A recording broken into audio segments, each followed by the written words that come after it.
السلام علیکم ناظرین، میں محمد اسلم حسین سیاست کی عالمی خبروں میں آپ سب کا استقبال کرتا ہوں۔ اسرائیلی چیف آف جنرل اسٹاف ہیرزی نے کہا ہے کہ فوج لبنان میں جارحانہ اقدام کرنے کی تیاری کر رہی ہے۔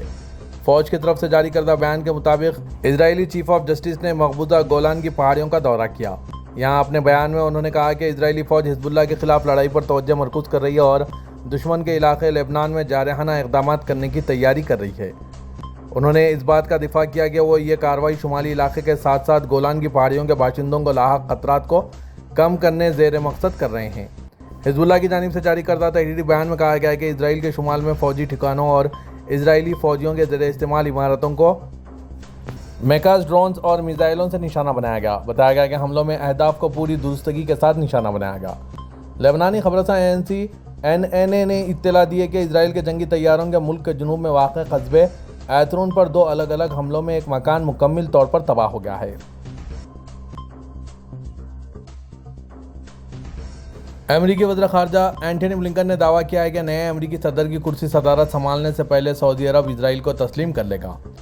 امریکی وزیر خارجہ اینٹھنی بلنکن نے گزشتہ روز کویٹی میں نیوز کانفرنس میں کہا کہ سعودی عرب اور اسرائیل کے سفارتی تعلقات غزہ جنگ بندی کے ساتھ شروع ہو جائیں گے۔ اینٹھنی بلنکن کا مزید کہنا تھا کہ وہ ابھی بھی پر امید ہے کہ سعودی عرب اور اسرائیل کے درمیان معاملات جنوری سے پہلے حل ہو جائیں گے۔ صدر جو بائیڈن کے دور اقتدار میں ہی ایسا ہونے جا رہا ہے۔ العربیہ نے رپورٹ کیا ہے کہ بلنکن نے کہا ہے کہ جو بائیڈن کے رخصت ہونے سے قبل سعودی عرب اور اسرائیل کے درمیان نارملائزیشن ڈیل کی انہیں پوری امید ہے۔ انہوں نے کہا کہ اگر ہم غزہ میں جنگ بندی کروا سکیں گے تو اس انتظامیہ کے پاس ایک موقع باقی ہے کہ نارملائزیشن ڈیل پر آگے بڑھ سکیں۔ غزہ کے اسرائیل فورسز کی جانب سے امریکی مدد اور حمایت کے ساتھ غزہ کو مکمل طور پر تباہ و برباد کرنے کی وحشیانہ کارروائیاں ابھی بھی جاری ہے۔ ایسے میں امریکی کانگریس کے نمائندگان نے کہا ہے کہ صدر جو بائیڈن مغربی کنارے میں جاری جارحیت سے آنکھیں نہیں پھیر سکتے۔ مغربی کنارے میں پرتشدد کارروائیاں روکنی ہوگی۔ لیکن میڈیا کی بات سے تو ایسا لگ رہا ہے کہ اسرائیلی وزیراعظم بنیامین نتنیاہو امریکی صدر جو بائیڈن کو نظر انداز کر رہے ہیں اور ان کی بات ماننے تیار نہیں ہیں۔ مقبوضہ مغربی کنارے میں اسرائیلی فوج کے ہاتھوں ترک نژاد امریکی کارکن ہلاک ہو گئی۔ مقامی میڈیا کے مطابق اسرائیلی فورسز نے ایک ترک نژاد امریکی خاتون کارکن کو مار کر ہلاک کر دیا۔ ذرائع نے الجزیرہ کو بتایا کہ مقتولہ کی شناخت نورازگی کے نام سے ہوئی ہے، جس کی عمر 26 سال تھی اور وہ منگل کو وہاں پہنچی تھی۔ یہ واقعہ مغربی کنارے میں نوبلز کے قریب بیتا قصبے میں اینٹی سیٹلمنٹ مارچ کے دوران پیش آیا۔ فلسطینی خبررساں ایجنسی وفا کے مطابق یہ کارکن فلسطینی کسانوں کے تحفظ کی مہم کے تحت انٹرنیشنل سالیڈریٹی موومنٹ کے ساتھ رضاکارانہ طور پر کام کر رہی تھی۔ امریکی محکمہ خارجہ کے ترجمان میتھیو ملر نے ایک ہی میل بیان میں صحافیوں کو بتایا کہ ہم آج مغربی کنارے میں ایک امریکی شہری احسن اورایگی کی المناک موت سے آگاہ ہیں۔ انہوں نے کہا کہ ہم فوری طور پر ان کی موت کے حالات کے بارے میں مزید معلومات اکٹھا کر رہے ہیں۔ امریکی شہریوں کی حفاظت اور سلامتی سے زیادہ ہماری کوئی ترجیح نہیں ہے۔ امریکی صدر جو بائیڈن کا کہنا ہے کہ انہوں نے اسرائیلی فوجیوں کے ہاتھوں ترک نژاد امریکی شہری ایکٹیوسٹ عائشہ نورازگی کے قتل کے حوالے سے اپنی ٹیم سے مشاورت کی ہے، تاہم تاحال ان کے پاس مطلوبہ معلومات نہیں ہیں۔ امریکی صدر جو بائیڈن نے ریاست مشیگن کے دورے کے دوران اسرائیلی فوجیوں کے ہاتھوں ہلاک ہوئے ایگی کے بارے میں سوالات کے جوابات دیے۔ جو بائیڈن نے کہا کہ انہوں نے اس حوالے سے اپنی ٹیم سے بات چیت کی اور وہ تفصیلی معلومات فراہم کرنے کے بعد ہی کوئی تبصرہ کر سکیں گے۔ وائٹ ہاؤس کی قومی سلامتی کونسل کے ترجمان شان سویٹ نے اپنے تحریری بیان میں کہا ہے کہ ہم مغربی کنارے میں عائشہ نورازگی کے المناک موت سے بڑی بے چینی محسوس کر رہے ہیں۔ ہماری ہمدردیاں مرحومہ کے اہل خانہ اور ان کے چاہنے والوں کے ساتھ ہیں۔ ہم نے مزید معلومات کے لیے اسرائیلی حکومت سے رابطہ کیا ہے اور واقعے کی تحقیقات کی درخواست کی ہے۔ امریکی محکمہ خارجہ نے بھی اعلان کیا ہے کہ یہ فوری طور پر ایگی کے موت کے بارے میں مزید معلومات اکٹھا کر رہے ہیں۔ امریکی وزیر خارجہ اینٹھنی بلنکن نے بھی کہا ہے کہ انہیں اسرائیلی فوجیوں کے ہاتھوں نژاد امریکی ایگی کی ہلاکت پر دلی افسوس ہوا ہے اور ہم جو حقائق سامنے آئیں گے اس کے مطابق اقدامات کریں گے۔ اینٹھنی بلنکن نے اس بات پر زور دیا کہ چاہے دنیا کے کسی بھی مقام پر کیوں نہ ہو، کسی بھی امریکی شہری کی حفاظت اور تحفظ ہماری اولین ترجیح ہے۔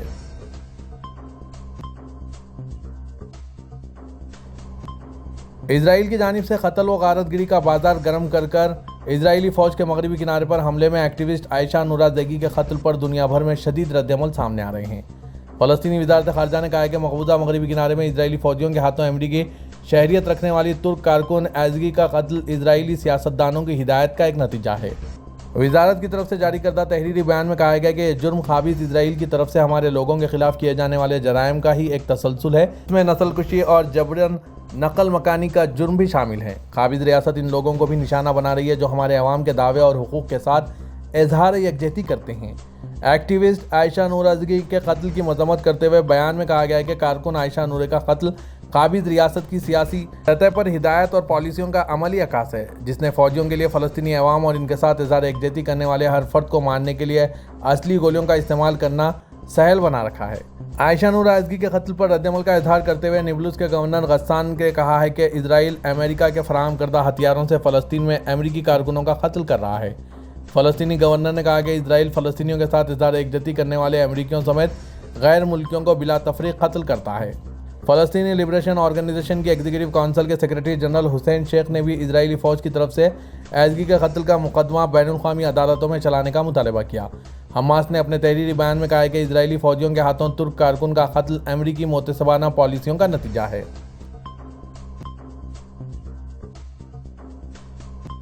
سعودی محکمہ پاسپورٹ اور Saudi authority for data and artificial intelligence نے ریاض میں گلوبل AI سمٹ کے موقع پر سعودی ایئرپورٹس پر مسافروں کے پاسپورٹ پر خصوصی مہر لگانے کا اہتمام کیا ہے۔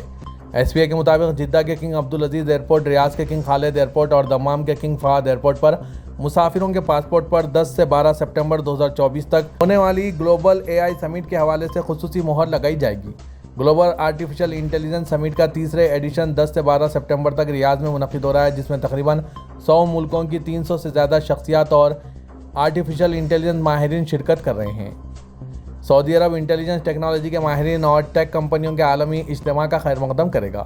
گلوبل آرٹیفیشل انٹیلیجنس سمٹ کا تیسرے ایڈیشن 10 سے 12 سپٹمبر تک ریاض میں منعقد ہو رہا ہے، جس میں تقریباً 100 ملکوں کے شخصیات شرکت کر رہے ہیں۔ ان ماہرین میں جرمنی کی وفاقی وزارت برائے ڈیجیٹل افیئرز اینڈ ٹرانسپورٹ کے اسٹیٹ سیکریٹری اسٹیفن شنور، ایکسچینجر کی CEO جولی سویٹ اور ڈیل ٹیکنالوجی سروس کے CEO ڈاگ شمٹ شامل ہیں۔ سمٹ کے موقع پر متعدد معاہدوں اور مفاہمت کی یادداشتوں پر دستخط بھی متوقع ہے۔ سعودی ایوان شاہی نے گزشتہ روز شہزادہ عبداللہ بن ترکی بن عبدالعزیز بن عبداللہ بن ترکی آل سعود کے انتقال کا اعلان کیا۔ سرکاری پریس ایجنسی SPA کے مطابق نماز جنازہ آج ہفتے کو مسجد حرم مکہ مکرمہ میں عصر کے بعد ادا کی گئی۔ سعودی عرب میں گزشتہ ہفتے 22,021 غیر قانونی تارکین وطن کو گرفتار کیا گیا ہے۔ سعودی پریس ایجنسی کے مطابق یہ گرفتاریاں 29 اگست سے 4 سپٹمبر 2024 کے درمیان ہوئی ہے۔ غیر قانونی تارکین کے خلاف کام کرنے والی مشترکہ کمیٹی نے کہا ہے کہ کل گرفتار شدگان میں سے 14,508 اقامہ قوانین کی خلاف ورزی کر رہے تھے۔ 4,511 گرفتار شدگان سرحدی قوانین کی خلاف ورزی کے مرتکب پائے گئے، جبکہ 3,002 تارکین لیبر قوانین کی خلاف ورزی میں ملوث پائے گئے۔ اس عرصے کے دوران 998 افراد گرفتار ہوئے ہیں جو سرحد عبور کر کے ملک میں غیر قانونی طور پر داخل ہونے کی کوشش کر رہے تھے۔ ان میں سے 39% یمنی، 60% ایتھوپی جبکہ 1% دیگر ممالک کے تارکین تھے۔ اس طرح سرحد عبور کر کے غیر قانونی طور پر ملک سے باہر جانے کی کوشش کرتے ہوئے 41 افراد گرفتار ہوئے ہیں۔ کمیٹی نے کہا ہے کہ غیر قانونی تارکین کو سہولت فراہم کرنے پر 11 افراد گرفتار ہوئے ہیں۔ وزارت داخلہ نے کہا ہے کہ غیر قانونی تارکین کو کسی بھی قسم کی سہولت فراہم کرنا سنگین جرم ہے، جس پر 15 سال قید اور 10 لاکھ ریال جرمانہ ہو سکتا ہے۔ کرغستان کے صدر صادر جاپاروف نے دارالحکومت بیشکیک میں کرغز ترک فرینڈشپ اسٹیٹ اسپتال کو صدر ترکی رجب طیب اردغان کا نام دیا ہے۔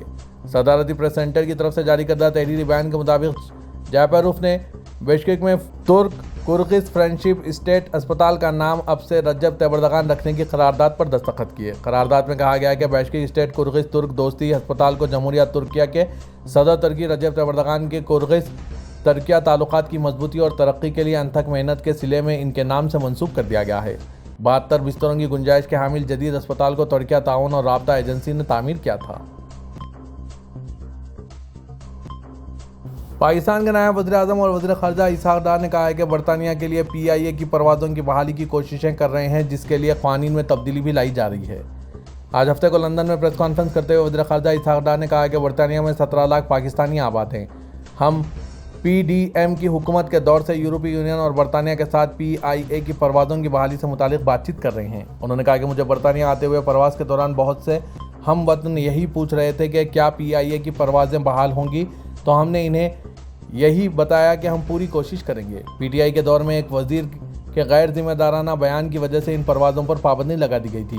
میں نے برطانیہ کے ڈپٹی وزیر اعظم سے ملاقات میں اس مسئلے پر بات کی ہے۔ سرکاری خبررساں ادارے APP کے مطابق اسحاق ڈار کا کہنا تھا کہ PIA کی پروازوں کی بحالی کے مسئلے کو حل کرنے کے لیے برطانیہ کی ایویشن اتھارٹی کی تازہ ترین ضروریات کے مطابق ہم نے ہر ممکن کوشش کی ہے، یہاں تک کہ ہم نے قوانین میں تبدیلی بھی کی۔ پاکستان کی حالیہ تاریخ میں پہلی مرتبہ یہ خبر سننے کو ملی ہے کہ ریلوے نے رواں سال 88 ارب روپے سے زائد کا منافع کمایا ہے اور ادارہ خسارے کے بجٹ سے نکل کر پہلی مرتبہ منافع کی جانب بڑھا ہے، اور یہ ایسے وقت میں ہوا ہے جب ریلوے کا کوئی وزیر ہی نہیں ہے۔ مبصرین کے خیال میں ملک میں جاری اقتصادی بحران کے باعث جب بوجھ بننے والے اداروں کی بات آئی تو اس میں PIA کے بعد ریلوے کا نام لیا جا رہا تھا، کیونکہ ریلوے کے لیے حکومت کو سالانہ 40 ارب روپے تک کا بیل آؤٹ پیکیج بھی دینا پڑا۔ گزشتہ 2 سال سے ریلوے کو حکومت کی طرف سے کسی بھی طرح کی اقتصادی معاونت نہیں ملی، اور بظاہر نجی کاری کی لٹکتی تلوار سے ریلوے کی اسٹیبلشمنٹ نے بالآخر یہ فیصلہ کیا ہے کہ ادارے کو اب چلا ہی لیا جائے۔ تو پھر ایسا کیا معجزہ ہوا کہ خسارے میں چلنے والا ادارہ جس کے پاس تنخواہوں کے پیسے نہیں تھے اب ریکارڈ آمدنی پر جا رہا ہے؟